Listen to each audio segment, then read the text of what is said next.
Agora, para quem está acompanhando a gente, explica mais ou menos o que é e quais as diferenças, assim. Bom, a disforia ela é um sentimento, assim, um mal-estar que a pessoa começa a sentir quando ela percebe que aquilo que ela é, aquilo que ela foi designada a ser, sabe? No nascimento, falaram, ó, esse daqui é um homem, está aqui o menininho.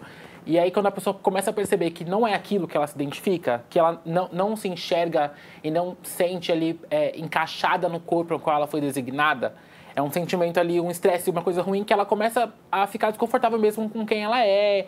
E aí, né, o caminho disso é fazer a transição. Sim. Então, por exemplo, a gente tem uma pessoa com uma disforia de gênero, uma mulher trans, que é o caso da Maia ali, que estava presa num corpo masculino e aquilo era... É um incômodo com a figura masculina. Um incômodo com a figura masculina e, ao mesmo tempo, não se enxergando, sabe? Você não entende que aquilo ali é você. Você não quer, tipo, eu não sou isso aqui que eu nasci. Estou preso num corpo que não é meu. E fica essa... né, vai distorção da imagem. Uma distorção da imagem e que vai rendendo tanto, né, pode evoluir para casos de depressão, para casos, enfim, de diversos problemas ali mentais mesmo e psicológicos. Dificulta o processo. Dificulta o processo porque até a pessoa perceber, se questiona. A pessoa vai se questionando até ela perceber que eu acho que eu sou uma mulher. É um processo gigantesco e é isso que, quando ela fala de disforia, é isso. Tanto né, do corpo, que é o que a Maia tá passando agora, tanto do gênero quanto da voz mesmo. Então, por exemplo, quando ela fala que ela tá com uma disforia de voz, é porque a voz com qual ela tá falando, a voz que ela tem agora, não é a voz que ela tá se identificando. Tipo, pra ela é uma voz que não é a dela. Que não é dela. Então, esse é o caminho, sabe? De você tem uma disforia de uma coisa que você não se identifica no seu próprio corpo, e aí você tem a opção de, ter que lidar com isso de um jeito terrível, ou procurar caminhos para se identificar cada vez mais com a própria identidade, que é isso que a Maia e diversas pessoas transexuais fazem, por isso que é a transição. Sim. E assim, a gente vai falar daqui a pouco sobre isso, porque a gente tem um vídeo de um médico que falou aqui para toda a gente, do Juliano Dipp, sobre isso, mas no fim de semana a Maia estava numa festa no Samba do Gominho, né? E tinha bastante gente lá, muita gente por lá. E o que as pessoas dizem é que a voz já não é a mesma que era antes, já está uma voz diferente, né? Ela não revelou ainda a voz, a gente também não teve acesso à voz, mas o que as pessoas que a gente ouviu dizem é que a voz já não é a mesma voz de antes da resignação. Só que, enfim, ela ainda não está confortável em exibir a voz e eu acho que todo mundo que deve ser um baque também, né? Claro. Você tem uma voz que é a mesma a sua vida inteira, aí você passa por uma cirurgia que está prometendo ali te dar uma voz que você se identifica mais e que é uma feminização mesmo da voz. E só que você não sabe como ela vai ficar. A gente mesmo não tem noção muito da voz. Às vezes a gente tá falando aqui, aí eu vou assistir o Muito Mais em casa e eu falo, gente, a minha voz é tão diferente da voz que eu ouço. Sim. A gente tem essa sensação às vezes, né? Imagina para uma pessoa que tá passando esse processo de transição, né? Exatamente. É uma fase ainda, até porque as cirurgias da Maia são recentes, né? Começou tudo em outubro, então até ela se adaptar, como a gente disse, ela ainda foi exposta de um jeito que ela não queria. A coisa da voz, acho que talvez, como é uma cirurgia sensível, talvez mais ainda de incomodar. Vocais, exatamente, sabe? Deve doer ainda para falar. Talvez a gente aqui tá falando, faz nuances com a voz, talvez ela não consiga ainda. Então, acho que isso tudo ainda é uma questão. Para a gente entender um pouco melhor essa questão da disforia de gênero, a gente tem a fala do Dr. José Carlos Martins Júnior, que é ele tá conhecido, gente, como o Pitangui da transição de gênero. É um médico brasileiro especialista em fazer esse tipo de cirurgia de redesignação. E aqui no Brasil, fez da Vanessa Wolff. Mostrou todo o processo ali nas redes da Vanessa Wolff. A Vanessa, ela fez um processo completamente oposto da Maia, né? Porque a Vanessa, ela começou a transição na frente de todo mundo e aí o processo inteiro ela foi meio que documentando ali para os fãs. E a Maia ia ser uma grande surpresa. Mas o importante é que o doutor é o mesmo. É o mesmo doutor. Ele é bem famoso, bem conceituado. Né? A gente eu conversei com ele hoje mais cedo. A gente tava tentando trazer ele pra gente conversar aqui. Ele falou que tá nos Estados Unidos, fazendo cirurgias por lá. Enfim, é um médico bastante conceituado nesse ramo da cirurgia de redesignação. E aí, ele veio aqui há um tempo atrás e conversou com o Juliano Dipp no Toda a Gente. E ele falou sobre a disforia de gênero e voz.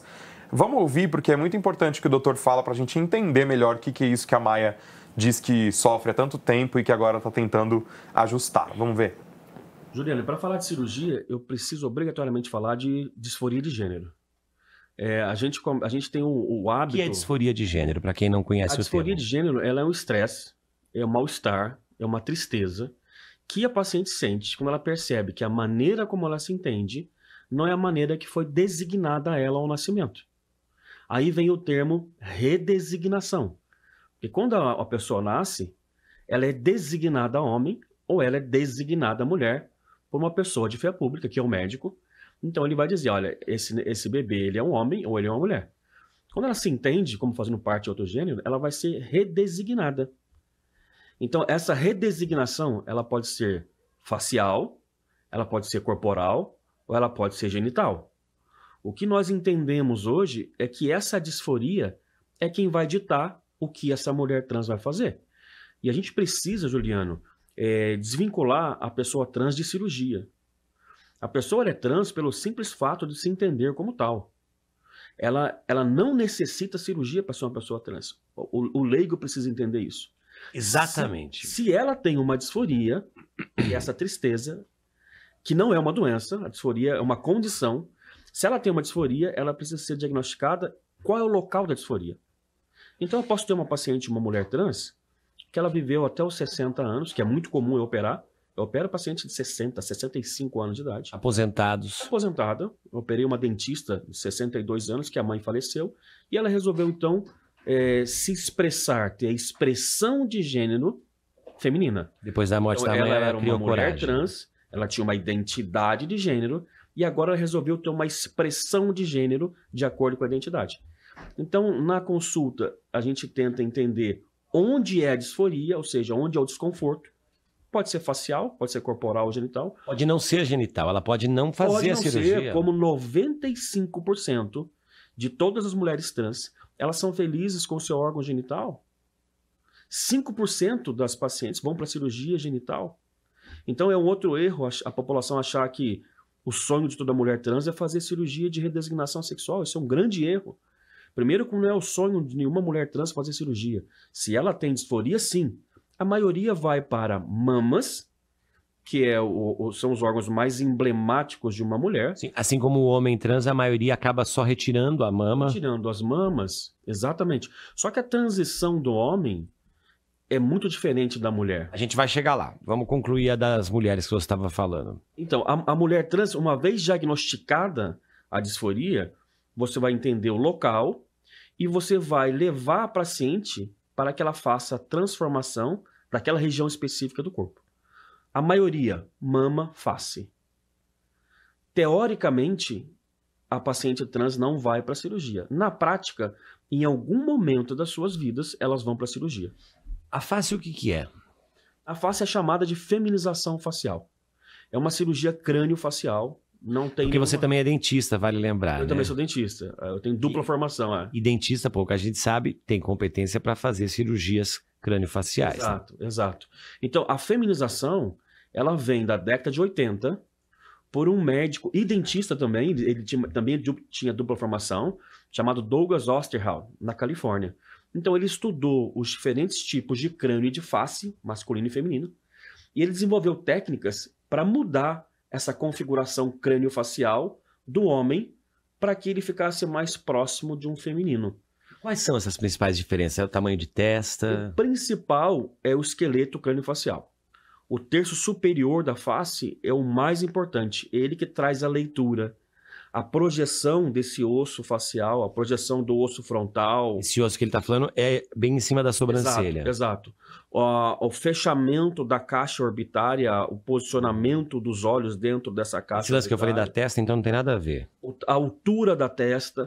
Tem. Só que assim, não existe um único ponto. Existem mulheres belíssimas com testas altas, sem nenhuma configuração masculina. Agora, uma testa alta com uma testa projetada, já traz uma leitura mais masculinizada. Tanto que você faz essas cirurgias em mulheres cis também. Uma porcentagem de 10 a 20% do meu trabalho é destinada a mulheres cis que têm uma aparência mais masculinizada.